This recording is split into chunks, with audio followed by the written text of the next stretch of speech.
You're listening to From a Certain Point Askew, the only Star Wars podcast to exclusively bring you up-to-date information from our insider at the Galactic Trade Disputes. We've got the latest scoop on May the 4th, and we've witnessed yet again the theatrical re-release of the Phantom Menace, this time with our own kids. And we're ready to spill the blue milk. Who's spilling the milk? Me. I'm Jason the Angry Ginger Jedi Guy, broadcasting live from inside the very own Wookiee Studios. Not alone. You know this. You know who's on the screen, on the mic across from me.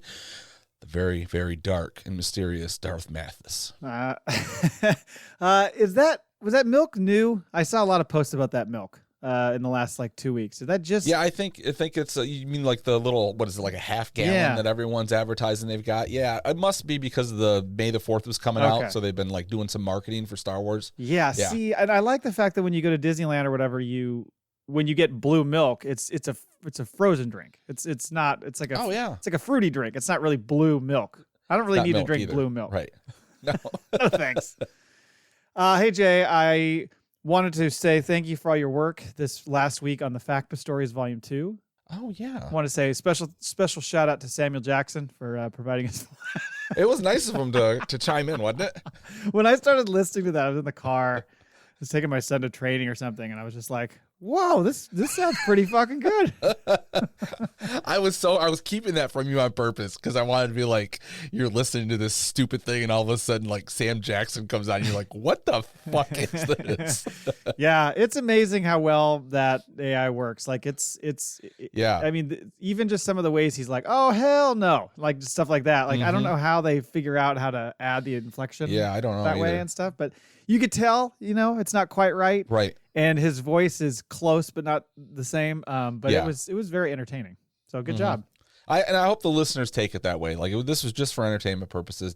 Whether you love AI or not, let's not climb up my ass.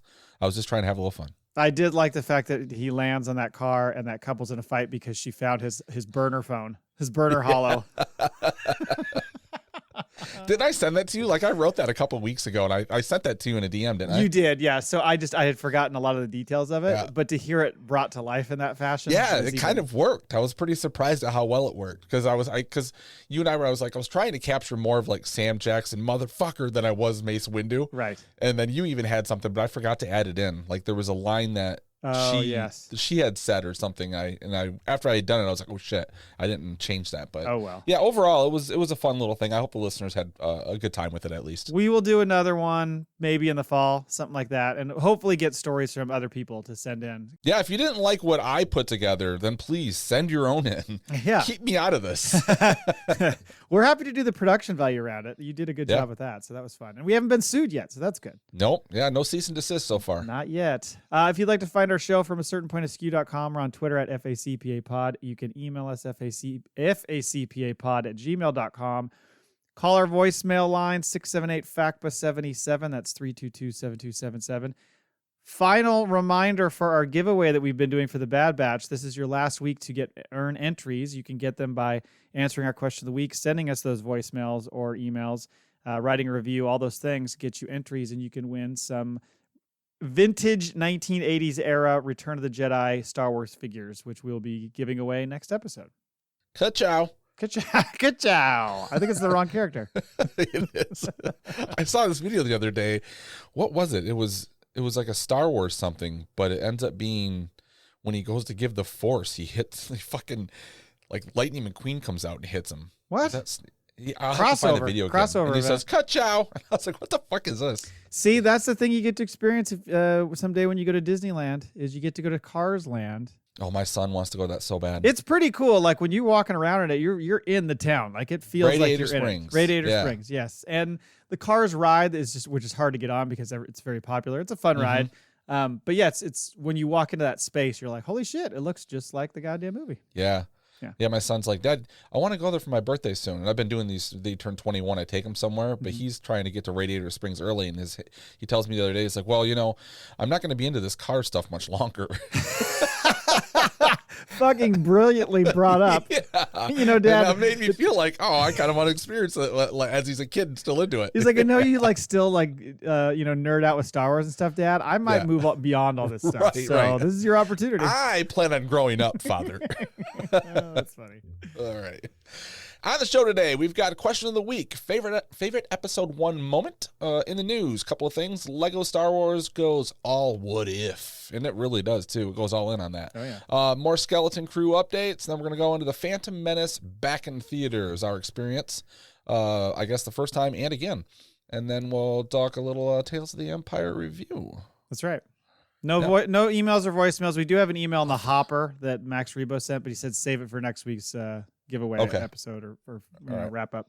In the hopper. In the hopper. So, question of the week. The Phantom Menace has received mixed reviews then and now. I was trying to word this very carefully so as not to, draw the ire of whichever side of the fandom it would do. I said, but regardless of how you feel about the film as a whole, what is your favorite moment? Got a number of answers here. Jedi Hick, which is Wade from Records of the Republic, who, by the way, they are back. They took a little, I guess they're maybe off for like a month or two, but they're back making episodes again, which is good. Welcome back. It has to be Duel of the Fates. We're going to get a lot of this answer. Seeing that on the big screen for the first time was incredible. The music surrounding you in theaters, just wow. Yeah. So Wade is a little younger than us, so he didn't see it first time in the theater, I guess, because he would have been, I don't know how old he is, but that's something to consider when we go through these responses. Do you remember like Star Wars like taking over that like 99, like that I sent you that video the other day of, was it 98 degrees? Oh my God, that was hilarious. Like, what are they in the back of it was kind of Katie Holmes, truck? then they're in like a party van at 98 degrees. And that's what I said to you. I was like, Nick Lachey, I get the whole band they invited. Right. And then who was it? Oh God, who was the other band that they said was? It was Korn. Korn And someone else was being interviewed about Star Wars. It was just like this blast from like 90s past. They're all at crazy. Skywalker Ranch. It was so wild. It was a total time capsule thing. It was very strange, but yeah, we'll get into that in a minute. We get into the Phantom Menace stuff. I don't remember it all very well, so we'll have to walk through it. Yeah, I remember Duel of Fates had a music video. It was on TRL. Like you could vote on it. Yeah. Yep. God damn, I don't remember. It was like the music and scenes from the movie, and that was huge. Huh. Okay. Yep. Well, next up, Star Wars fan 327, Obi-Wan and Qui-Gon versus Maul. The music, the fight, chef's kiss. Kristen Meyer, don't hear from her that often. Good to hear from Kristen. Good to hear from her. So this surprised me because she said, I liked everything about it. I know, LOL. But I was too young to have the first Star Wars experience because she would have been, I think she was born maybe around the time of Empire. Somewhere like that. This was mine. Waiting in line for 24 hours in costume. What? Watching the originals while waiting for tickets. So fun. I watched the first showing in my city and it was epic. So I responded to her. I was like, hold the fuck on. You were in line in costume for this thing? What costume? I know. I don't know if I asked. I think I need to ask her that. I'm not sure what costume.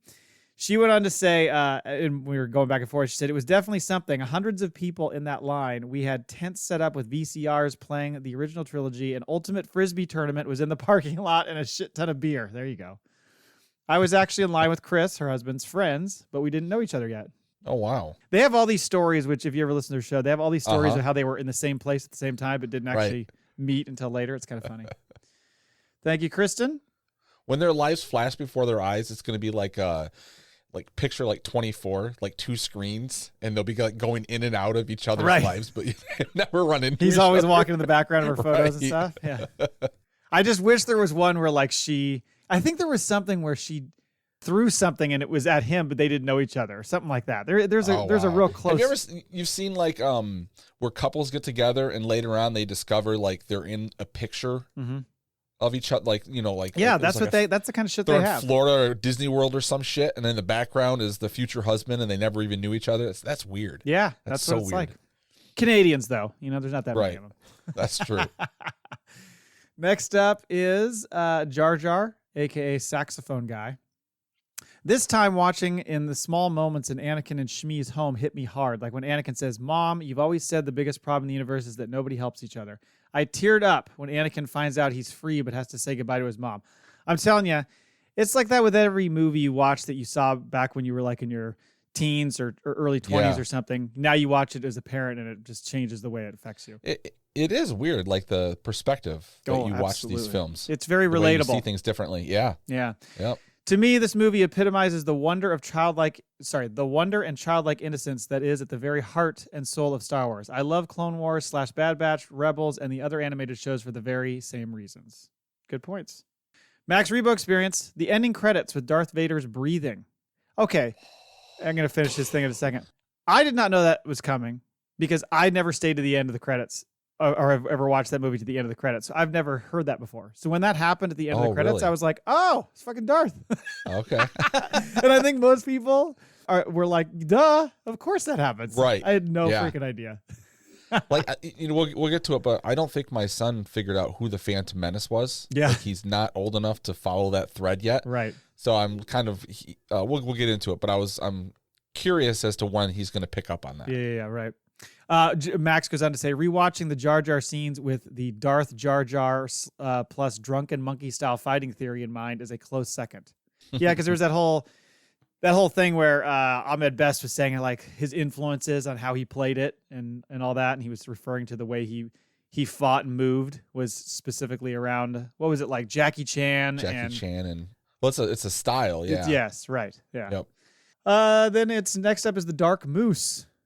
So the Dark Moose says, it's a tiny moment, but shows how the Phantom Menace was a labor of love. After arrival on Coruscant to meet with the Jedi and the Senate, the path forward is dark and foreboding. There's a shot of the sun setting on the Central Republic world as if the sun is setting on the Republic itself. Yeah. So I didn't remember how fucking huge that sunset is. Right. I mean, it's like enormous. Uh-huh. It's like swallowing the city. Yeah, that is a cool shot. That's very neat. Yeah, I mean, you think back on that fact, it's like seeing Coruscant for the first time and just how that was displayed on screen. Pretty fucking amazing. Next up is Pitney and Amelia's Bitchin' Boutique. That's a podcast. Okay. There's a moment where Qui-Gon and Obi-Wan are walking into the hangar, and Obi-Wan has so much swagger in his walk that it's hard to choose another moment. Is it swagger or is it like green screen confusion? Well, that's a good point. Although I feel like the Phantom Menace doesn't have as much of that green screen as like Attack of the Clones does. So it feels a little bit more, I mean, it definitely has a bunch of that. Right. But it feels more legit for some reason. Like they're actually on the set. I don't know. There's something about it. A little bit. I know what you're saying. You know what I mean? Yeah. Hyperspace Heroes says, when Maul falls down the shaft while Stone Temple Pilots Creep is playing in my head, in particular lyrics, I'm half the man I used to be. That's pretty funny. Adelphi Rangers NRSF says, I'd like to say the space battle portion of the liberation of Naboo, but I don't actually acknowledge anything pre-Carson Teva. Fucking just every single time. Very laser focused view on Star Wars. Very, very much so. Yeah. It's like that account that we follow, the joke that Veers watch. The guy's always looking for Veers, the guy who was in Empire Strikes Back, and then every time he watches a show, he goes, "No Veers." Not there. Yeah.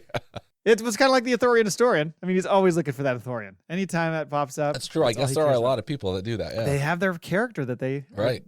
Jeremy Goss, last one, says Obi versus Maul after Maul has beaten Qui-Gon. That part of the fight is so intense. It is, man.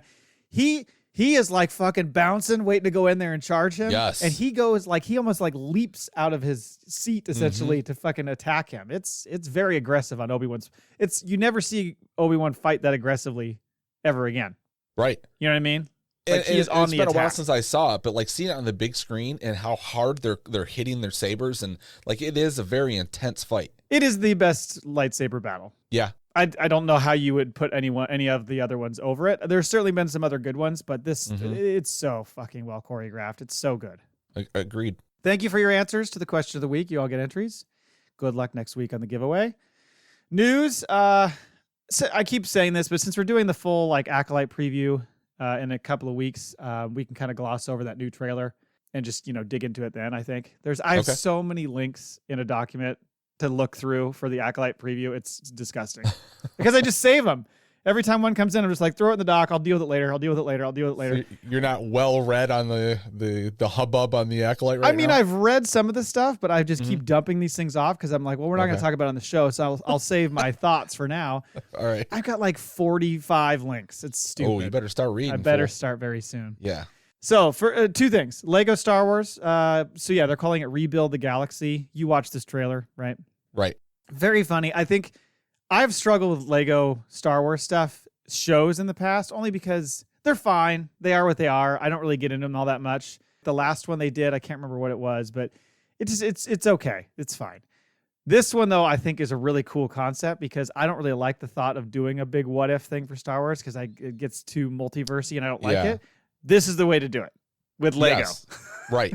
Yeah, it's perfect actually. Yeah, because they show the dark like black Millennium Falcon. They show the X-Wing TIE fighters. Yep, they have AT-ATs that are like Rebellion. Yeah. Yep. They have the bounty hunters that are Jawas, right? Yeah. Or no, Ewoks. Yep. They were Ewoks. And then it ends with the Darth Jar Jar. Yeah, Misa gonna hurt Yusa. That was pretty fucking funny. So I'm all up for this. It's 4 episodes apparently. Oh wow. Comes out in the fall. I think they said September maybe. It'll be a nice little thing to tide us over because, you know, as we're going to discuss in a second, we're going to have a bit of a gap between Acolyte and the Skeleton Crew. So it's nice to have something come out that maybe it'll be our first like kids Lego thing we cover then. It probably would be because I think we've just kind of just barely touched on those things in the past. We'll have to get into that. Skeleton Crew, we talked about Skeleton Crew last week, and then literally hours after we talked about it, they came out with the information that they're going to release it in December. Mm-hmm. I was kind of hoping for more like October, but you know, you can't always get what you want. Back to your spreadsheet. Back to no. So what is that? So Acolyte finishes probably late July. So yeah, August, September, October, November, 4 months essentially with just that Lego thing. That's it till we get Skeleton Crew. So we're gonna have a big break. Yep. What was the last break? It was a bit. Like before we got Bad Batch, there was a big chunk of time there. Was after Ahsoka. Yeah, but that was this year, so it was a couple of months. Yeah, it felt like a long time. Getting so greedy these days. Mm-hmm. We also learned that John Watts is pulling out all the tricks to make this show. He is doing like, you know, obviously some practical effects. He's using the volume. He mentioned using matte paintings. Are those like those ones like the guy did for the scene where all those troops the original films and the Death Star in Return of the Jedi? Yeah, that's what I thought. Yep. Which is amazing when you go back and look at the guy drawing that. It's crazy. It's like, holy fuck, that looks good. Right. And then they're also working with Phil Tippett to do stop motion, which that is going to be something else. That's basically what we saw with the AT-ATs back in Empire Strikes Back and stuff like that. Right. I'm trying to remember. Did they do stop motion in Book of Boba Fett, or was it just that one sand monster CGI that looked like it was stop motion? I don't know if that was stop motion. That's a good question. Yeah, I can't remember right now, but I remember having that feeling of it and us discussing it, but I didn't go back and look. But I'm glad to see this guy is still getting work. And if anybody's like a fan of Phil Tippett, I might have mentioned this before, but there's what's that show on Peacock? Is it called Poker Face? Oh, Where she like solves crimes. It's like she's like a female Columbo, you know? But there's a full episode that's all about like this special effects wizard and this like murder that happened years ago and who was involved. And Nick Nolte plays like this Phil Tippett type character. It's pretty cool. And they use it like using his skills to do the murder or somehow cover up the murder or something? Something like that. Okay. Like and he's got like this like pole barn type studio where they shot like he develops all of these clay creatures and all the types of things. It's really cool to see like that type of character, or if you appreciate that work put into like the plot of a series. Yeah, it's cool. That is it for news. That's quick and painless. Quick and painless. Let's move on to the Phantom Menace. So yeah, this past weekend, it was re-released in theaters, and I want to talk about our experiences. First, I wanted to talk a little bit go back to 99, like I mentioned earlier. Yeah. So you remember this well, right? You remember going. Yeah. Was this the one where you were telling me how you went with all your friends, you were drinking and shit? No, that was the one where we're all. No, that's where we went and saw the re-releases or the special editions. Oh, okay. Because I went with all my friends in this one, but this one we were we were 21, 22. The re-releases were what, 97, 98, something like that? Yeah. Because they came out before. I think I was just out of high school when we did that. They were trying to build up the buzz before we got this. And little did we know, I don't think they had announced the prequels yet. Had they not? No, I don't think so. Really? I thought they did, and that's kind of why they re-released. Maybe it was just to create some buzz for Star Wars in general, but I remember going to the re-releases more than I remember going to Phantom Menace. Like I remember going and sitting in the theater and people being so ready for every line that was coming. That like the scene, I think I've said this before, where Luke goes R2 and some guy in the theater goes "I'm not," and they back and forth. I mean, it's just dumb. Like people were very ready to go for that re-release. But yeah, then we get to the Phantom Menace. I mean, I remember. I know that I saw it in the theaters. I just don't remember the experience at all for some reason. I don't know why. That's crazy because, like, looking back, the hype for this had to have been as big or bigger than '89 Batman. Like those, to me, that I can think of right now, those are the two biggest like pop culture moments for film where like, because Batman exploded out of nowhere. No one knew it was going to be that big, but like bringing Star Wars back. And I think the special editions were, I mean, they made money. But like this going into this, like, yeah, it was on TRL. It was everywhere. Like it had promotions. I mean, Christ, they created that CGI little alien guy for, what was that? Was it like a Slurpee or a Pepsi or what was that? Oh, I don't remember this either. My memory is shot. It was like this weird little alien character. I think maybe it was Pepsi. I mean, everybody, you couldn't go anywhere without having Star Wars on your thing. Like, what was it? The McDonald's cups that had the, you know, the little busts on them. They had, I mean, yeah, this was everywhere. It was huge. Like the trailer played in front of, was it Meet Joe Black? Meet Joe Black, There's a couple other movies. Like people literally went to that movie just to watch the trailer. Yeah, they estimated like that movie made like an extra 10 million, 12 million just on people going to see the trailer and leaving. They didn't stay till the scene when the wild scene when he gets fucking hit by the car. Still one of the most insane. Is that's the end of the movie, isn't it? Or is it the beginning? No, I think it's toward the beginning, right? Because it's before, it's when she first meets him and then then he's the devil or whatever. It is such a bizarre scene. It's the whole like look back scene, and then all of a sudden he just gets fucking destroyed, and it is so shocking. Does she? She doesn't see it at all. She doesn't see it. Yeah, but it is I so think that's shocking. the only scene in the movie I've ever seen. It is insanity. It's like what the fuck just happened? You don't see it coming at all. Yeah.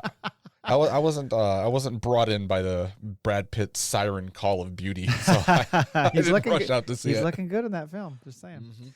Anyway, yeah. So I think it's one of those things where, I mean, going back to my experience at the time and watching this, I think because I was such a huge Star Wars fan as a child, I have to remind myself that I was 2 to 8 years old when the original trilogy came out. So going back as a 20-something-year-old in to see the Phantom Menace, your mind is in a totally different place. So it affected, I think, I mean, you can, for all the what you want to say, faults or whatever with the movie, because there are, it was amplified by the fact that I was a 20-something and was like, what the fuck is this? So for a while I was one of those people who was like, should have never touched it, should have left the original trilogy and been done with it. Really? Oh, at the time I felt that way because I was just like, what the fuck? I just remember watching that film and being like a little uneasy. Like there was obviously cool shit in it that I liked, but overall I was just like, because it just didn't feel to me like the original trilogy. Of course, it was different, you know? And so it was tough as somebody who grew up on that as a kid, seeing Phantom Menace and being like, this is different, and I'm not sure if I like it. I was completely blinded by it. Like, I went and I was like hook, line, and sinker. I loved it. It took me a while to like, after I reading people's reactions and seeing it, I probably saw it like 5 times in the theater. Did you? I was like, okay. So I get it. I guess the walking out, the one thing that I walked away from was like, I thought the ending wasn't like, other than the Duel of Fates, like that thing was awesome. But there was even now when I went and re-saw it, the Naboo fighters going up to destroy, there was really nothing to grab onto. You didn't give a shit about the characters. Like Anakin was just like fucking around the whole time, you know, talking to R2, which is like cute and adorable, but like there was no like, oh shit, we're you know, someone's gonna die, or there's nothing there. It wasn't dire. And then the Jar Jar shit on Naboo, like that to me, but I was like, this is for kids. Like I get that. But that was, to me, I didn't care for it. We're going to get into Jar Jar in a second, because his piece of that war thing was kind of, I don't know, in some ways takes you out of it. But in general, I thought it was cool, like them lining up the battle droids and them going in and having the little force field and all that stuff. Like some of that stuff was pretty cool. You're right, though. There was something about him attacking that Federation ship or whatever space station that just, it's like, is it too quick? And maybe because you're saying the stakes, you know he's going to make it, so you're not as worried about it.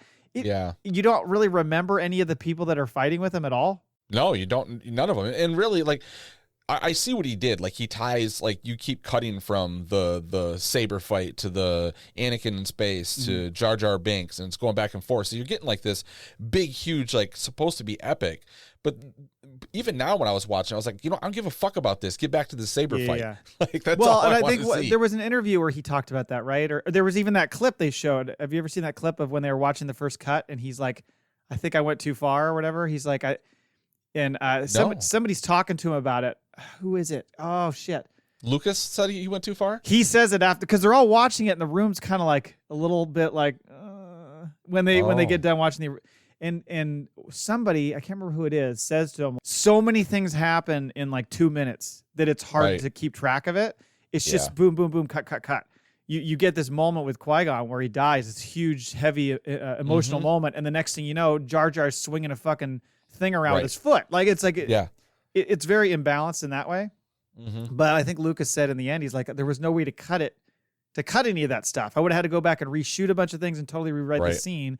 He's like, so it kind of is what it is, because I feel like you need all those pieces. But you're right, that space battle is probably the weakest part of the whole thing.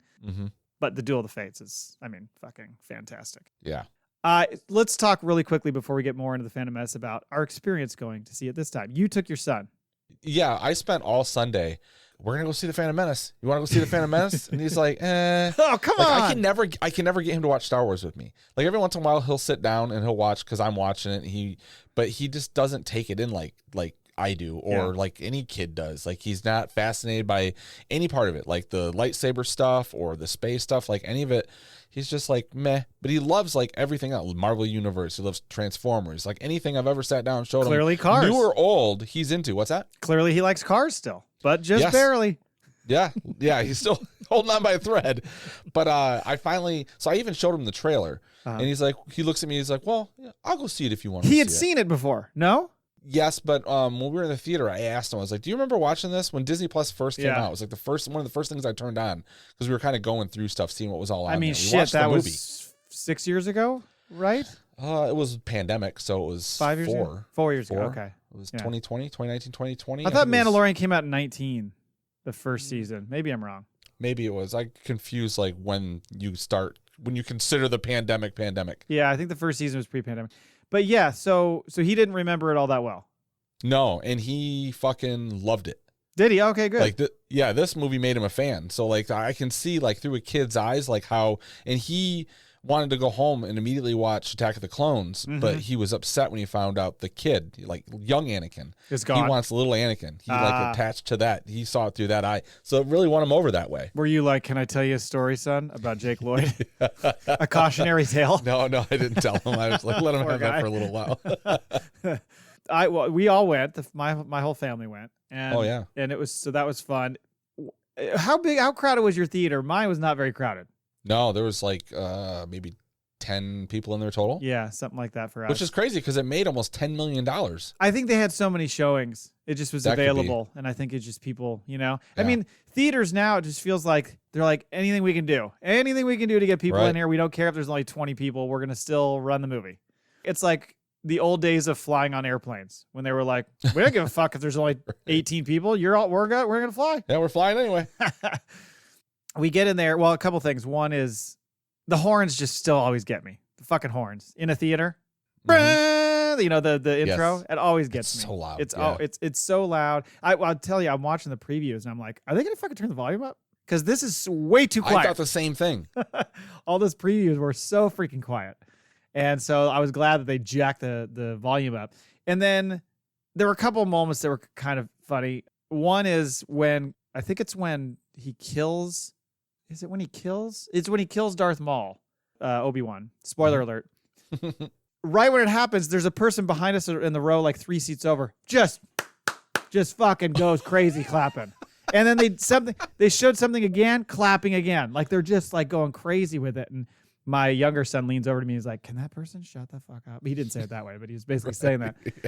And so then I almost did this. When Qui-Gon dies and his eyes close, I almost clapped just to see if anybody would react. You should have.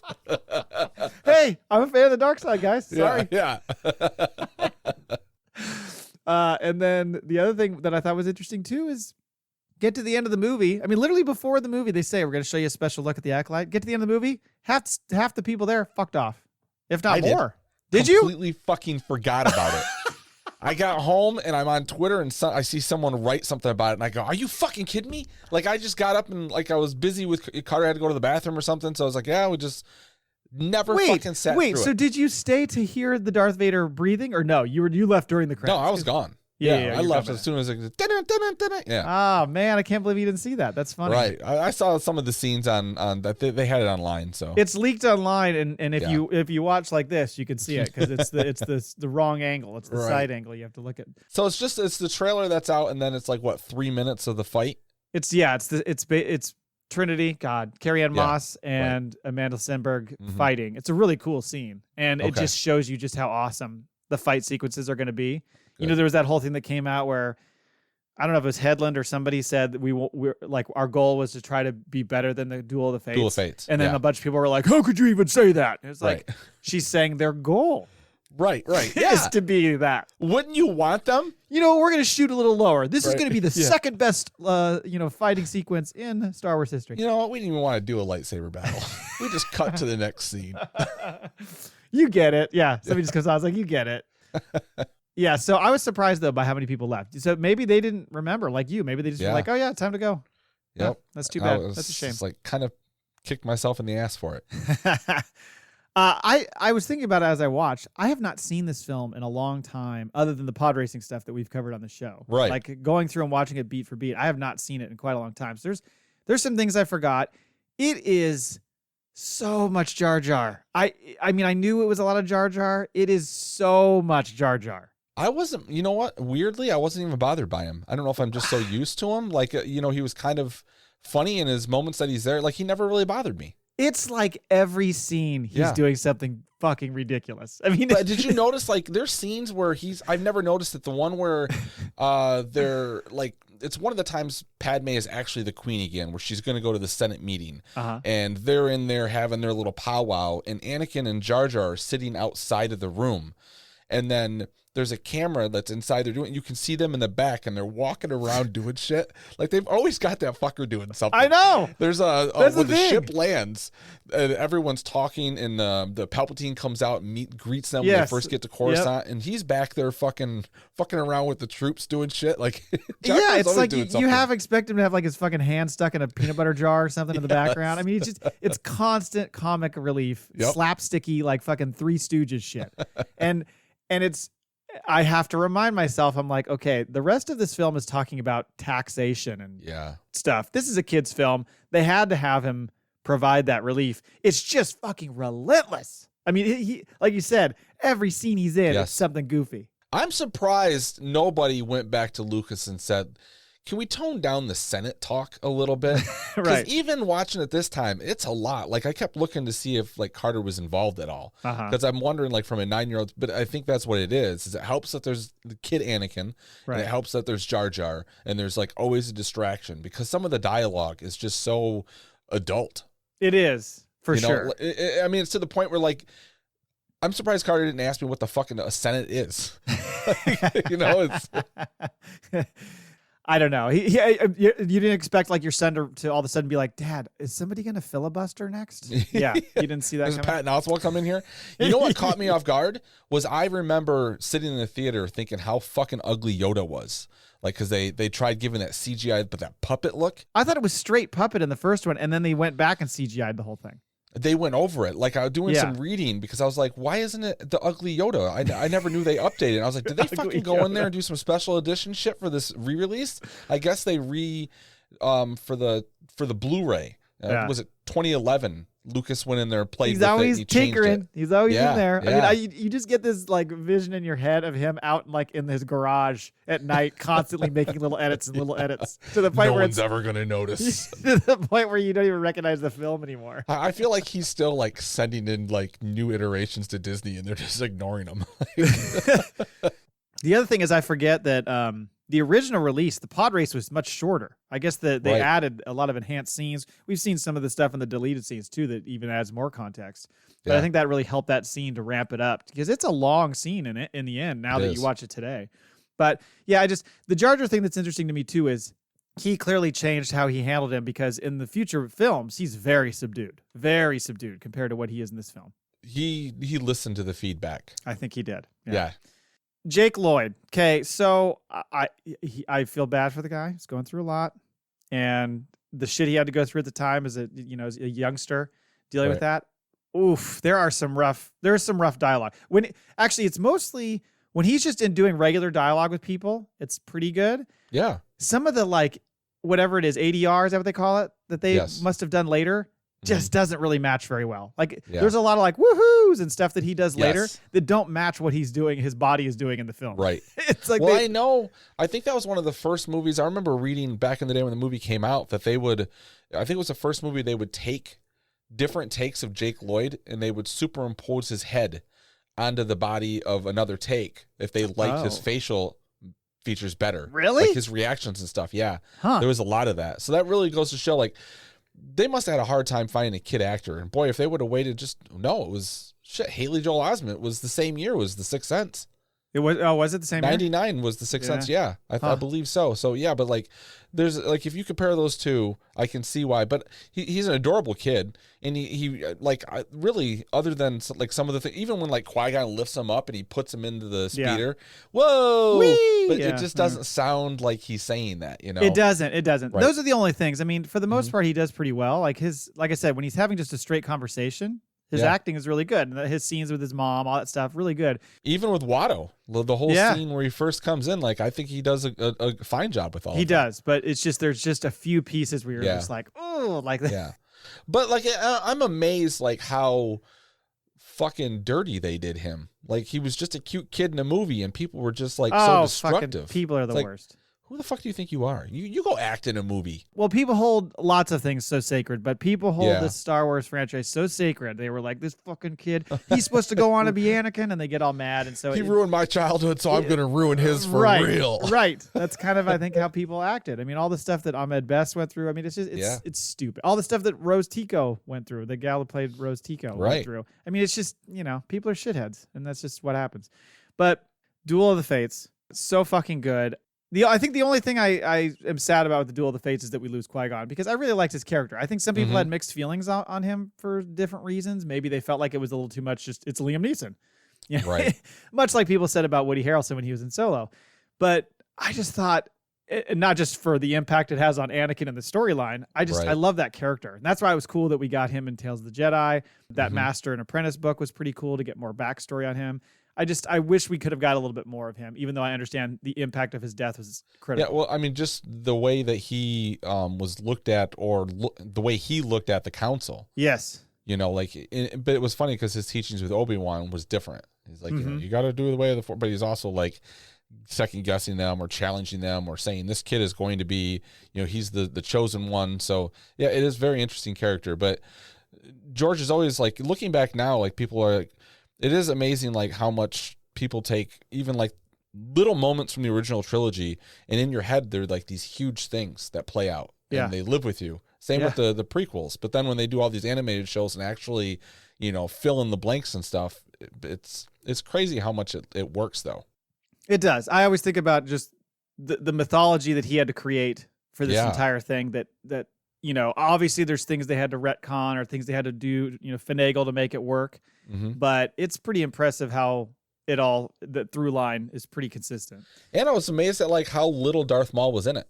Oh, he's not in it very much at all. Right. Yeah. But there's only one fucking lightsaber fight in the whole damn thing. Yeah. Well, two. There's the quick desert tease, and then the big fight. Right. Yeah. I think I made that joke on Twitter about how that scene that when he first shows up, when he shows up on Naboo and the door opens, I'm like, how long do you think he was standing there waiting? Like, how would they just please come through here? This is going to look so badass because I'm going to have my head down. I'm going to look up right when they walk through. He's like talking himself through it. Please come through this door. Please come through this door. They go through the other door. Shit. Hold on. It was all for naught. Runs over. Yeah. Badass stuff. By the way, let's talk for a second about the Jedi Council now that you mentioned them. Got a lot of people on here that we see fleshed out later. Big time. Right. I mean, Depa Billabba's there, Kanan's old master, which I did not realize until I looked this up. She was the Padawan of Mace. Right. There's a through line from Mace to Kanan. Yep. I did not know that. Plo Koon, Filoni's boy, in there. Ki-Adi Mundi. So a lot of people hate him. The tall head, the cone head. Yaddle, of course, which you don't really see Yaddle very well, but when they do when you zoom in, enhance. Yaddle's just so funny looking. The dude with the long neck and the tiny head. You saw that guy? What's his name? So that guy's name, and I'm going to say this wrong, Yarel Poof. Great Rel name. Poof. Apparently, he's around in the High Republic. So maybe we'll see him in the Acolyte. okay. Who knows? He's been around for a long time. Do you remember it was like one of the MTV Movie Awards? It must have been like 99, 2000. And they did like a whole, because they used to put like, they take actors and put them in scenes of movies. Yes. Yeah, I remember and that. Andy Dick played, is either, I think it was the guy with the cone head. I think they had him playing him and like interacting with certain characters. There was someone else in it too. It was fucking hilarious. Yeah, I remember those. Those are always good. They also had that, I think his name's Evan Peel, maybe? Evan Peel, who's that kind of like, almost like looks like some sort of orc. We saw some storylines with him in the Clone Wars too. So it's just cool going back and seeing them in that scene.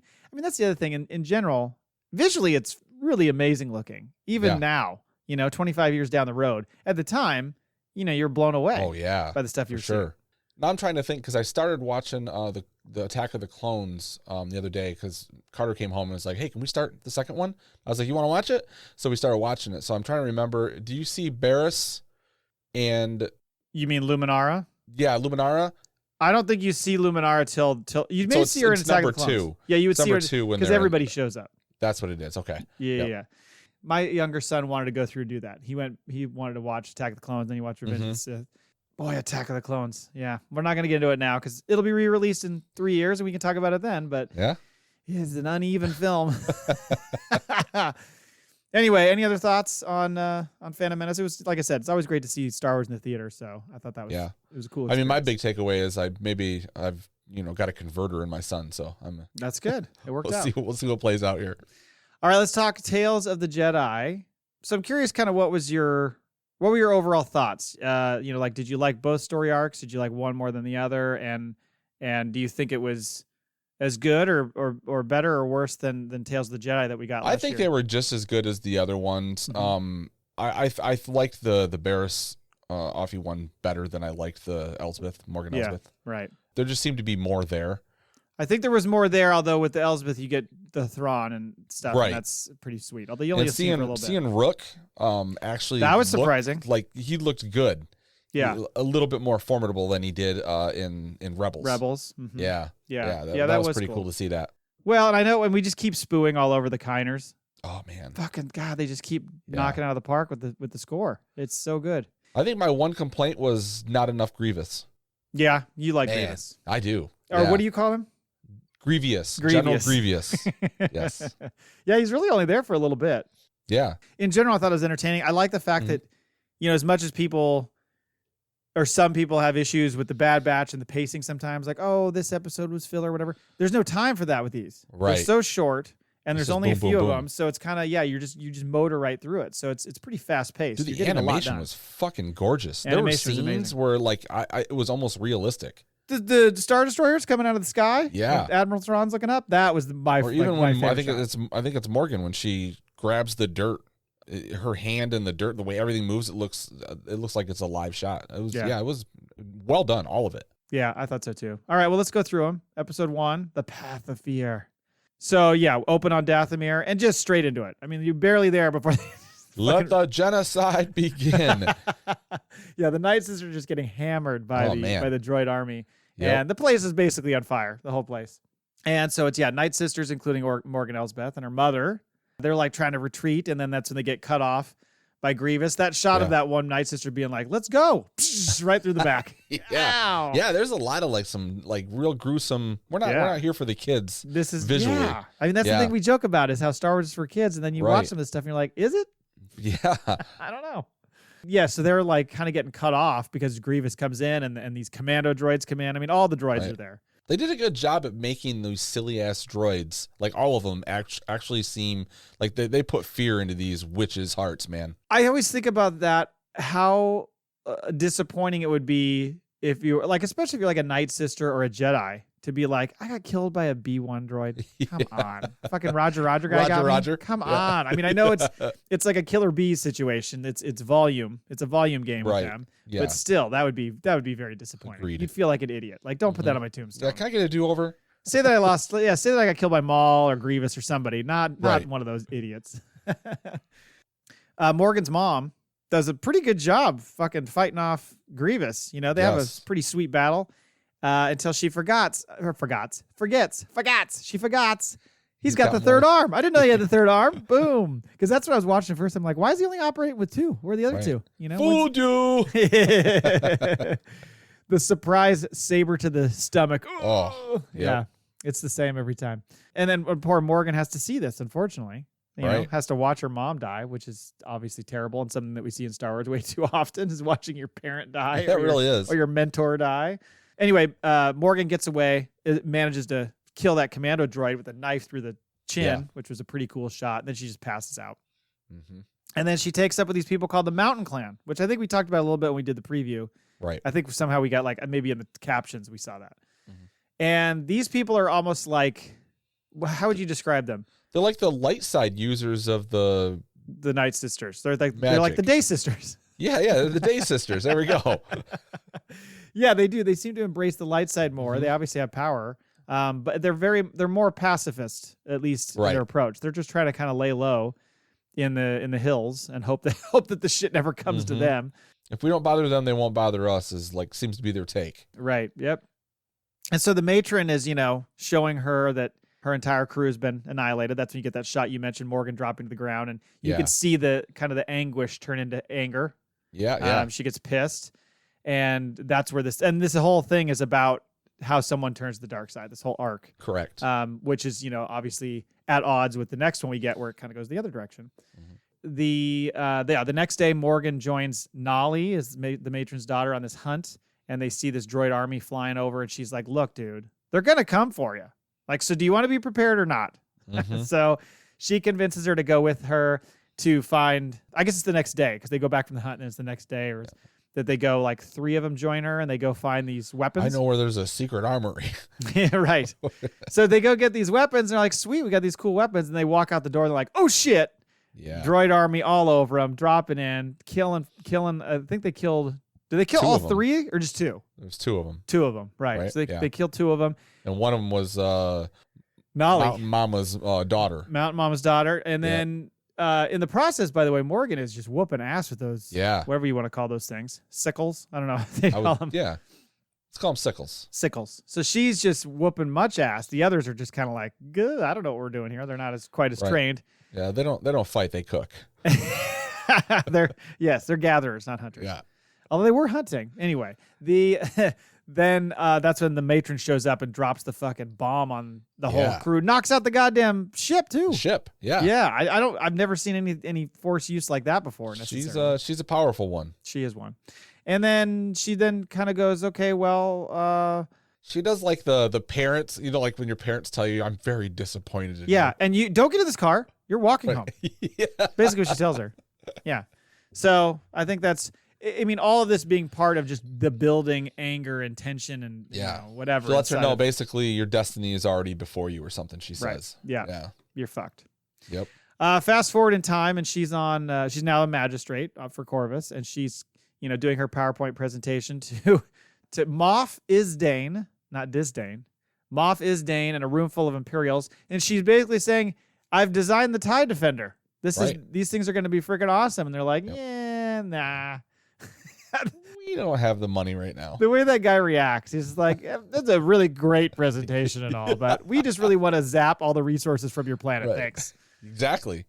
Dick move, man. Total dick. That's the Empire right there. It is. It sums it up. But yeah, one Imperial shows up and is like, hey, kind of interested, and it's Captain Paleon, who is the right-hand man of Thrawn, and who is voiced by the same guy. What's his name? Xavier Barkley? Barkley, yes. Xander Barkley. Xander Barkley, sorry. Yep. And who we've seen in other stuff, but he also portrayed him in Mandalorian when they were doing the Shadow Council. Correct, yeah. So they got the same voice there, which is good. It's always great when they get the voice. Like when we get to Thrawn here in a second. I mean, having Lars Mickelson's voice is so fucking important. And the Grand Inquisitor, Jason Isaacs, was back. That was great. He's basically saying, well, he kind of questions her. He's like, these are really interesting things you've done here. Why are you doing this? Why are you joining the Empire? She's like, well, it's for the glory of the Empire. And he's like, oh. No, I don't believe you. Anyway. Yeah. And walks off. he acts like, wrong answer, bye. Yeah, right. Wow. Go back to Corvus. So she goes back, and oh boy, the people are not happy with her. No, They were like, your PowerPoint was supposed to bring us business. You told us this was going to work. Right. The funny thing, too, is if you have captions on, which I usually do when I'm taking notes, the amount of times you see pop up, villager, witch, failure. Oh, really? They're doing it the whole show. They're constantly shitting on her from down below. It's so great. You can see why she gets so mad. You see the outside of Corvus is like the lush forest. Everything's still beautiful. like fine. It's not the Corvus that we saw or we will see in Mandalorian. But we do know, like, by now she's already put them all to work. She has. Yes. She's like They're working them to the shifts. bone. Yes. Right. And we also see that guy Wing, who we will see later in Mandalorian, and he's kind of the former leader. I think he's actually considered the governor, if you will. Right. Like, I was under the impression, like, okay, so that was what we learned in Mandalorian, right? Was he was sort of the leader before, and then she took over. Yeah. So when she's gone, he becomes the leader again. Right. Yep. I remember that. Yeah. So she's trying to say, like, look, they want, our resources. They don't give a shit about you guys as people. And they're all just like, fuck you then. Right. So she goes back inside her little palace there, but no time to be sad, as you mentioned, because here comes Rook, who just comes flying in and starts attacking her. And yeah, we remember him from Rebels. And I know the Nogri are in Heir to the Empire. Is Rook specifically? I don't remember. Yes. Is he in there? I believe so. I think you might be right. Yes. I haven't been reading those books lately, so I need to refresh my memory. Yeah, they have a pretty sweet battle. It's actually pretty great. You see how well she handles herself. She's got that Beskar spear. Now, was this Thrawn was under the impression that she was a witch, could fight, could handle herself, right? I think so, because I think that was his impression. And then this was just a test to see if she was legit. Yep. The little move where she puts the spear through the circle on his weapon and just flings it. Yeah. No, that was a well choreographed fight. Well, so that move is a little bit like what Kanan does to the Grand Inquisitor when he puts the blade through his little handle and just goes. Psst. Oh, right. Remember that? Yes. At the end of the first season of Rebels. Whatever happened with the villager, she does seem like she's kind of hurt by all the stuff that's happening. Like she's in a bad place. Yes. Well, and shit just doesn't work out for her. No, not at all. Yeah. So all this stuff is just building and building and building. Like she's got so much anger inside of her. It just continues to build and build and build. Well, I think the people have obviously had their fill of her too, because they're like, no, we're just going to see how this plays out. Right. They're not going to help her at all. Right. Yeah. So yeah, she eventually gets the upper hand. Oh, by the way, I guess the Rook was voiced by Warwick Davis. Yeah, I saw that. He would have done it in Rebels, did he? I don't remember. That I don't remember. I don't know. Rook in Rebels. I mean, it's a lot of grunts and groans and stuff. Right. He does talk a bit, but anyway. So yeah, she gets the upper hand. Palian walks up and he's like, "Good," like you. Yeah. You pass the test, and then we finally get to see a young Thrawn. Looks amazing, sounds amazing. Admiral Thrawn. Admiral Thrawn, not Vice Admiral Thrawn, not Grand Admiral Thrawn. Well, even now he's already he knows that the Empire is gonna fuck things up. Like everyone's gonna get too comfortable, just like what's Andor say? Those fat. What's he call them? He says they're so fat and happy. Was it? Yeah. And fat and satisfied. Yes. Yeah. And really that's what it is, and he knows it's coming.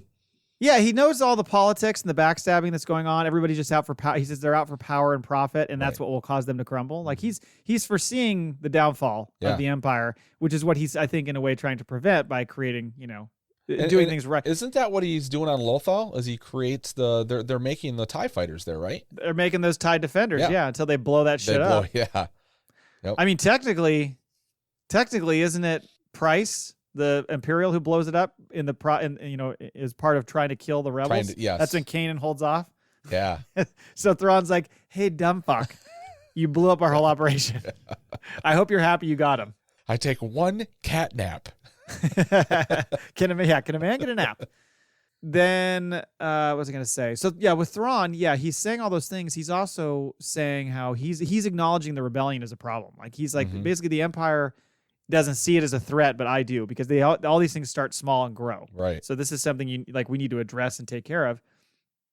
And then he says, "So I'm going to ask you again, because you were full of shit before, saying why you're doing this. Why do you want Imperial favor?" And she said, "Revenge." Yeah. And he's like, "Okay." She's like, "So, that's what I'm offering." Offer accepted. So she's in, he's in. And now you have the full support of my battalion. Is that what he says? I think so, because you see those Star Destroyers roll in, and holy fuck, what a scene. That just looks amazing. And then that's when Wing is down there with the townspeople, and somebody goes, "Is this good?" He goes, no. No. Look at those things. Are you kidding me? Is this Right. good? Oh, way to read the room wrong. Shit. So then we go to episode 3, The Path of Hate. Has she burned the forest down yet? Or that's Not yet. That's the next. This is okay, this it's the third episode. one. Yeah. So we're still on Corvus. She's got the village on full lockdown now. She's Yeah. got more resources, but time has passed because this is now post galactic Civil War. Right. This is now, we're in the era of the New Republic. Yep. I mean, these villagers just look scared. And none of them know this has happened. That's No, that's yeah. the best part. Yeah, Yeah. they We don't get that TV channel out here. yeah, the Ambassador Nadura shows up and starts talking to Wing, and she's like, "You guys know we Yeah. won, right?" Did Like, you notice her? She was in the background of the previous episode. oh, was she? I didn't notice Yeah, that. yeah. I know she was she's from there. younger. Yeah, Oh, that's funny. I didn't notice that. I should look back on that. I guess it's something you pick up in the second episode or the second go through. Yeah, so she's like, yeah, the Empire was defeated. Like, things are in much better shape than you guys think. He says, yeah, that news didn't make it here. And she's like, well, I'm going to go offer Corvus to be part of the New Republic. And Wing's like, oh, yeah, I don't think that's going to work. right. And she's like, it's fine. He's like, and he keeps telling her, he's very concerned about her going to do this. She said, oh, I got my guards. That's not going to be enough. I mean, you saw those guards. When are guards that are dressed like that ever going to work? Is it arrogance on her behalf or just she's naive? I think it's naive. Yeah, Which is weird because she's from there. She knows what Right. what she's experiencing. She knows what she's going up yeah. against. She was lucky to get out. Don't come back. Yeah. She's just ride that high of that fucking win over the Empire. She's like, hey, everything's going our way. No problem. She goes to see Nadura. Nadura goes to see Morgan.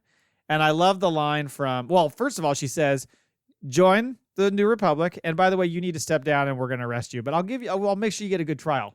What a great offer. Yeah, yeah. You thought Where this do was I gonna work? sign? I love the line from Morgan. She says, my world has been burning since I was a child. Why should this one be any different? Oh. Yeah. And it wasn't even a metaphor. No. She goes Literally, like, I'm going to I'm going to take a flamethrower to this Right. place. She's like, my people. Yeah, get the flamethrowers. Yeah. So then she just is like, kill her about Nadura Oh. to her guards. Great battle scene. Obviously, her guards don't last long. I mean, guys No. with those helmets are never going to last long. Right. We've seen A New Hope. Yeah, it wasn't even like they didn't take combat training. It was like they got to watch a video. Like, this is how you Right. defend yourself. Wear your helmet. Go out now. Yeah, they did the simulation where you go Right, through and right. it's like, don't shoot that person. Okay, shoot that person. So then they chase Nadura back to her ship, and Morgan's guards blow it up just as she's almost there, Oh, and kind of fatally or mortally wounding her. And her poor R8 droid just gets blown to bits. I know. He seemed like a nice droid. He seemed What'd like he he was do? doing a good job. Yeah. They even specifically showed him watching them walk away. Like, I don't know about this. Yeah. He was probably on the ship telling her not to do it. Mhm. Didn't listen. He was filling out her last journal entry. So Wing runs out to check on Nadura, and in her dying words, she tells him to be brave and do his part, and then she shows that she sent out this distress call. Something about hope. Yeah. I think Hope was mentioned, Yeah. and then all of a sudden, who do we hear? Bo motherfucking Yeah. Katan. Who is this? Yeah, who's there? Who's calling? I don't have caller ID. This better not be another crank caller. You're right. She's like, Maul? You Yeah. fucking Maul? I can hear you breathing. But then right before, as the message is being delivered, or she's, responding, Morgan comes up and puts the Beskar spear through it and stabs that thing and tells Wing nobody's coming. Well, you're wrong, because somebody's eventually coming. Yep. By the way, the voice of Nadura was Shelby Young, who also voiced Bairn, the little kitty cat bunny fucking Jedi kid really? from Bad Batch. Yeah, Oh, I okay. thought that was kind of funny. Presumably from this, we can assume, and this is the end of the show, or end of this arc, is that, this is how Bo's going to end up sending Ahsoka to Corvus. Yes. So. Correct. Yeah. That's it. Anything else on that arc? Nope. Like you said, I think the other one's better. It's more interesting, but this does kind of close the loop on a lot of things and tie some things together. Kind of gives you I an do idea like of how- the thematic. That's like Yoda's speech. It's fear leads to anger. Anger leads to hate. Hate leads to suffering. Right, Right. right. A lot of suffering in this. There is a lot of suffering, yeah. Episode 4, Devoted. We open on Coruscant, as you like to say, where Barriss Offee is in her cell, and here's the battle going on over the Jedi Temple. Cool shot. Right. I like how she's got this fucking jail cell, but she can still see the She's city. got a That's room pretty with a nice. view. Yeah, it's Yeah, pretty what's she got to sweet. complain about? Not so bad. It's Order 66 time. Excuse me, Order 66 time. I like that you get a little bit of D. Bradley Baker because the clone troopers come over and they're like, just be happy that you're not a Jedi anymore. Because those guys are fucked. She wakes up and the fourth sister comes in. This is the gal we saw in Kenobi. Same voice actor. Yes. She is known as Lynn, apparently. Mm-hmm. I love that. Lynn? That's not my name anymore. Don't go by Lynn anymore. She keeps calling her Lynn throughout the whole arc. Right. And she keeps getting mad about it. I love it. My name is not Lynn. She says that, I'm not here on behalf of the council. And she tells her that the Jedi tried to assassinate Palps. Right. And that she was right about him. She's like, remember when you called him murderous treason, actors? Yeah, that you were right. Good job. You might have been onto something there. Yeah. And I like how Barris is like, yeah, that's all great. What does this mean for me? It's almost like a child would respond to something like, these are some pretty heavy things that are going on in our family. Great. So what? So do I still get that toy? Do I still do this? Lynn frees Barris and takes her to the Inquisitorium Emporium. We're back, as we like to call it. It's not fully erect yet. No, it is being erected. Yeah. It's on its way. Just a cute little chode of a thing right now. She sees Dante and Amar, who she knows from the temple, I assume. I thought you were in jail. Nice to see you too. Yeah, thanks a lot, Dick. Right. Yeah, clearly she's got a better relationship with Dante than Amar. Mm-hmm. Yeah, but Grand Inquisitor Jason Isaacs, so great to hear him back. So awesome to see this character again. And he tells them, Republic is no more. We're now the Galactic Empire. Just going to catch you guys up to speed here. Right. Go to your quarters and we'll talk to you later. So they go to their quarters, which is basically a jail cell. And Amar tells the others, like, fuck this. This sounds like a bunch of BS that we are getting fed to by the Jedi. I like how he can just open the door and leave. He's like, I think that, they do it on purpose. Right. It's not her. She says that later, but doesn't somebody say don't go anywhere? Like don't walk around. I would urge you to stay until you're stay in your quarters. Yeah. And then I think maybe it's fourth sister. No, he's like, let's see if they can sit still or not. They come out, they die. He presses, and the fourth sister comes and gets the two remaining, which is Dante and Barris. Mm-hmm. Takes him to the Grand Inquisitor, and the funniest line of this whole show: "Your friend had a terrible accident." Yeah. I love that line. He fell on my lightsaber. I love how he throws the fucking kyber crystal with the blood on it. I know, at their feet. Like just in case I didn't get my point across. He did. So he takes Barris, the Grand Inquisitor, into a room and gives her a saber, and he's like, "Okay, try to kill me." Yeah. She's like, "But you don't even have a lightsaber." He's like, "I'm not going to need a lightsaber, trust me." So he does the hands behind the back, dodge, and it's a little like we talked recently about some, Matrix crossover. It's a little Morpheus talking to Neo going, "Stop trying to hit me and hit me." Yep. And he's making fun. He's just antagonizing her the whole time. Punches her right in the face, like stiff palms her right in the nose. Right. She starts bleeding. Yep. The anger starts to build. Mm-hmm. So he's just trying to draw it out of her. It's very much similar to, like the Darth Luke scene in Return of the Jedi, where he starts out and he's not the angry Luke, and the second he embraces his anger, that's how he defeats Vader. Yeah. So it's kind of like that. She gets a slice on his shoulder. He's kind of digging it because he's the sadistic fucking freak show. And then she finally like force pushes him into the wall, and he's like looking at his own blood, and he's not saying like nobody makes me bleed my own blood. He's like, "This is great. Yeah, you're doing a great job." It's the first time I felt anything in years. She gets led into this room later where she has to fight her buddy, Dante. It's one of these things. Can they turn the lights up a little bit? Like everywhere they go, it's got to be like dark and foreboding. It's like mysterious. And then they go in here. It's like there's one little lantern, like glowing light by the door. And then it's like a red light. And then they're setting up on this fucking like balcony looking down on them. I'd be like, I can't see you. Yeah. You feel like there should be a cut scene where somebody goes, "Can you turn the lights up a little bit?" Or like you hear the background like, "Oh," somebody goes, "Can you cut the chanting out?" There's a guy over there going, "Oh, sorry." And hit the dimmer switch. Let's get this thing up here. Let's light that thing up. Come on. This is a beautiful room. A lot of architecture here. It's a crazy room. Mm-hmm. There's a fucking pit to nowhere in the middle. Right. There's a huge hole. Right. And then, it's a circular room. And so, we've seen this in movies countless times. Mm-hmm. Like, freaking Spartacus. We've seen it in, it's essentially like you're going to have to fight your friend. Somebody's got to die. Yeah. Unfortunately, we only have room on our squad for one. Which is horseshit. Why not take them both? I don't understand why you wouldn't. Yeah. I guess it's just that this is the ultimate. You gotta commit, and this is how you show your commitment. And it's one of the turns, right? Like they know that that's going to lead to following the dark side. Like she fucking force chokes this dude. Well, they're trying to, they want the elite of the elite here in the Inquisitorium. Yeah. So, yeah, she does force choke him. Because first what happens is this, essentially this perimeter shows. It's almost like the game Fortnite where they have like and it just slowly shrinks. Start shrinking it on the map. And it's shrinking into the middle where there's going to be the hole. So you got to do something because they say if neither of you fight, you're going to die because you're just going to go in the hole. So she's not so sure about it at first, Barris. She's like, they're not going to kill us. Barris. Right. They just murdered the guy, Amar, for trying to walk out the door. Did you forget? You don't think they're going to kill you? Come on. They don't really value life in this group. Yeah. I don't know if you noticed that. The other dude, Dante's like, fuck this. He's all ready to go. He's ready for the switch. Screw you. Yeah, let's fight. I never liked you anyway, Barris. Just when he thinks he's got the upper hand. Ooh. Force choke. You hear the neck like crack, and he goes dropped in the hole, and the lights immediately go off, and they're like, very, nicely done. Way to go. Welcome. You're one of the team members. Yep. So she is presented with this new Inquisitor helmet. Dark helmet. Gets. Yeah. Yep. And she has this meeting with the Grand Inquisitor, the Fourth Sister, and now we see these other two that we saw in the preview. The first brother and Merrick. Do we ever have his name? The guy that she killed? Is it? Was he named? I can't remember. Thought he was the first brother. Maybe he is. Fucking older brothers, man. Yeah. So he's the coolest looking one though, man.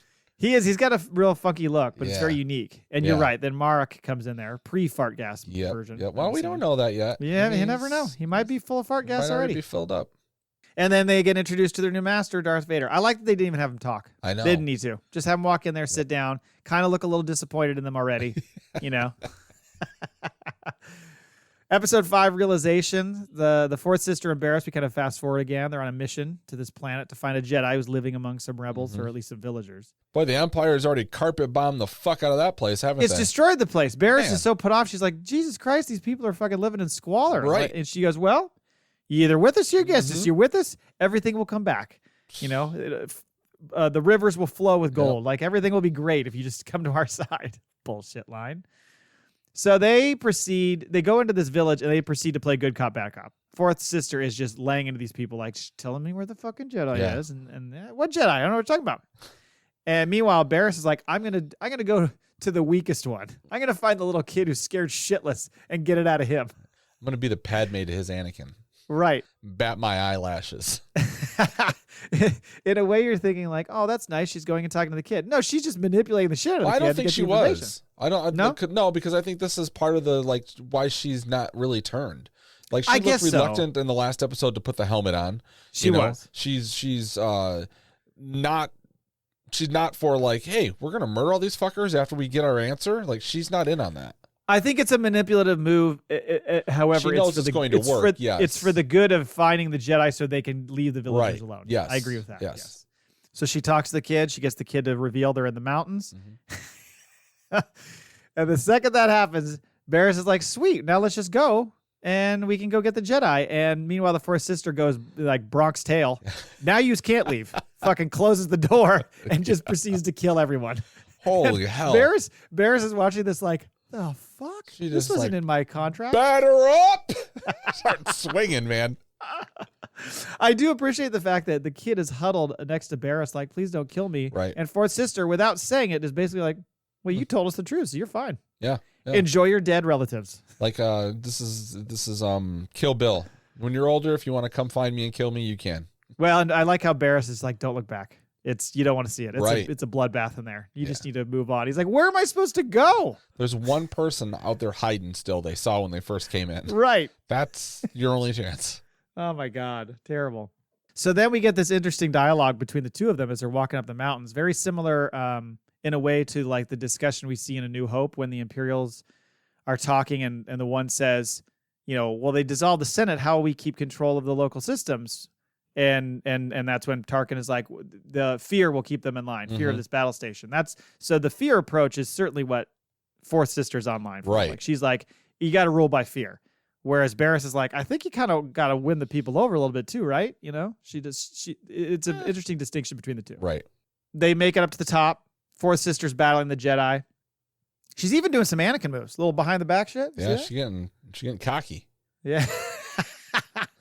And the Jedi's doing a pretty good job holding her own. Yeah. Ends up like knocking down the fourth sister. And that's when Barriss starts fighting her. She's pleading the whole time, like, come with me. Like, let's take you in. I don't want to kill you. Right. I like how the Jedi's like, I'm so tired. Exhausted. Finally takes undoes the saber, and like fourth sister wakes up just at that moment and just swipes her in the back. So you think she's dead, but that's when Barriss gets pissed off and says, what are you doing? And then she's like, we should take her in. And that's when the fourth sister's like, fuck that. We're eradicating. We're not taking it. Our mission is extinction. Yeah. Extinction, not jail. So then that's when Barriss says, well, then you have one Jedi to deal with. And Force pushes her off the mountain. Yeah. Pretty sweet move. See ya. And then chucks her helmet off, goes back and rushes to the aid of the Jedi who's still alive. And that's how that episode ends. And finally, episode 6, The Way Out. We're on some snowy planet. I don't know where. Alaska. To be. Alaska. Yeah. Sure. Yep. And this couple is carrying their child in search of the healer.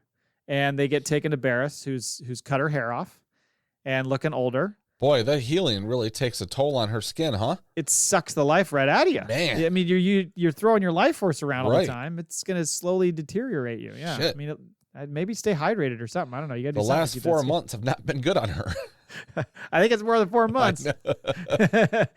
So the couple tell the story of the Empire running around checking the blood of children. Sounds familiar. Yep. And something about their child, Micah. Something in Micah's blood raised the flag for the Empire.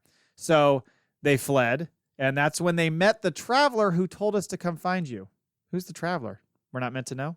I guess not yet. Okay. Barriss explains, like, hey, I was taken as a child, trained by the Jedi, but it was different. Because, like, they made me one of their own. You think this is part of the path? Like they send them from one to the next to the next? So it's definitely part of the path. Yeah. I don't know if that's what it is. If it's just handing off. That might be what it is. Yeah. I think you might be right. But yes, you're to assume that this is the path. Right. That they're being sent to or sent on. She says, okay, someone's coming. Her assistant comes in. Someone's coming. She says, okay, well, take them to the ship. Take them to my ship. I won't need it. Right. And she said, where are we taking them? And she said, to see an old friend, she'll know what to do. Yeah. Who? Ahsoka. You think so? That's what I was thinking. Yep. I was thinking, is it Ahsoka? Is it Asajj? Is it Reva? But I think it's probably Ahsoka. And the fourth sister shows up. So she's coming for the child. She looks great. Yeah. She hasn't been using that life force. She's been giving that up. Living good. She's looking She's getting her 8 hours of sleep. She attacks Barriss, who does the whole hands behind the back thing, Grand Inquisitor style, Yeah. Starts antagonizing her. Basically like, your fear is a problem. This is why you suck. You're very predictable. Win you back with love. Hug it out. And she tells the fourth sister not to follow her friends in the cave because she won't come out. So I like how she kind of holds them off, almost like Luke, Last Jedi style. Yeah, very much. But then she's just like, okay, I'm going to let you go now. Mm-hmm. But if you go in there, you're not going to come out. Little did Lynn know she was entering a fucking fun house of mirrors. No shit. She gets lost. The people and the child get away. And as Lynn starts kind of freaking out about getting out. She went Kylo Ren on the iceberg, man. Kylo Ren? Yeah, where he starts bashing the... Oh, yes, totally. And it's going nowhere. She's not making any headway. She thinks she's going to... She just falls to the ground, exhausted. Wiping herself out. So then Barriss is taunting her a little bit and telling her, what you need to do. You need to, let this stuff go. You need to... There is a way out. And then she goes, I'm right here. And as she says that, she turns around and fucking stabs her in the stomach. Oh, man. And you can tell immediately Lynn... I'm going to call her Lynn at this point. She's like, oh, shit. Like, she feels remorse the second she does it. Clearly, they had a relationship that meant something to her enough that this bothers her. And she's starting to see how maybe the Empire isn't so great. She's starting to kind of feel that, I think. And essentially, that's what it was. It was, the cave was almost like a metaphor for her feeling like she's trapped by the Empire. But really, if she lets go of it and she can walk away. Yeah. There's a way to always get a way out. So she leaves her saber, carries Barriss out. We're not meant to know if Barriss makes it or not. You would think she was going to die, but not necessarily. Right. Keep that arc open if you need to. Yeah, that was it. Dun, dun, dun. So yeah, all told, great. I mean, I would love it if we got these a little more frequently. I guess once a year is not bad. They've talked about doing Tales of the Jedi. They've talked about doing Tales of the Sith, Tales of the Bounty Hunter. I mean, all those things would be fucking great stories. And the fact that you get it in this tight little I mean, I would love a more fleshed out thing, like a longer series. Mm-hmm. But if we get these little bits just to show, like if they did a 3-episode arc of like Cad Bane or Embo or one of those bounty hunters or things like that, those would be pretty sweet to look, to watch. Yeah. So I'm all for it. Well done. Bravo, Lucasfilm. Now give us more. And that's the one thing they didn't announce, like a new series or anything. That was your prediction. Yeah, your prediction was we were going to get an announcement on something. I was wrong. What is it always? Tuesdays they drop that news whenever they do something new like that? Is it always Tuesdays? Mondays, Tuesdays? I never noticed I feel like it's always on a Tuesday or something that they do it. It's rarely the end of a week, but I don't know. I feel like there's still got to be something they got to announce this year. Mm-hmm. There's a gap that they could fill. Well, even I don't think they're going to drop another series this year, but I mean, if they've got that slot for whatever would be the 4th season of the Bad Batch for March next year, so I was thinking they'd announce something. They're animating something right now. They have to be. Something's going to get announced soon. Although with Lucasfilm, they'll announce it in December and then it'll drop in January. So, right. They got the Kiners on retainer. Man, they can just pump the music out too, can't they? They can. They've done a great job. It was really. I thought it was great. The visuals were great. The music was great. I just, very entertained. I hope we get more. Agreed. That's it. Well, it's not. I went ahead and found some Phantom Menace FACPAtoids. Oh, sweet. In fact, we haven't done FACPAtoid in a long time. No, it's been a while. So let's go. Here we are. We got 5 of them. So Jar Jar Binks was the first fully digital character in film history. I don't know if we've covered that before. Jar Jar misoed so Gollum could precious. Nice. Well, I love those shots that they would show in the behind the scenes where he's got the head of Jar Jar on top of his head. Yeah, I love that. Yeah, so before the King Kong with Naomi Watts and before even the Aslan, which Qui-Gon was the voice of, was Jar Jar Binks. Mm-hmm. The name Mace Windu comes from the earliest drafts of the original Star Wars.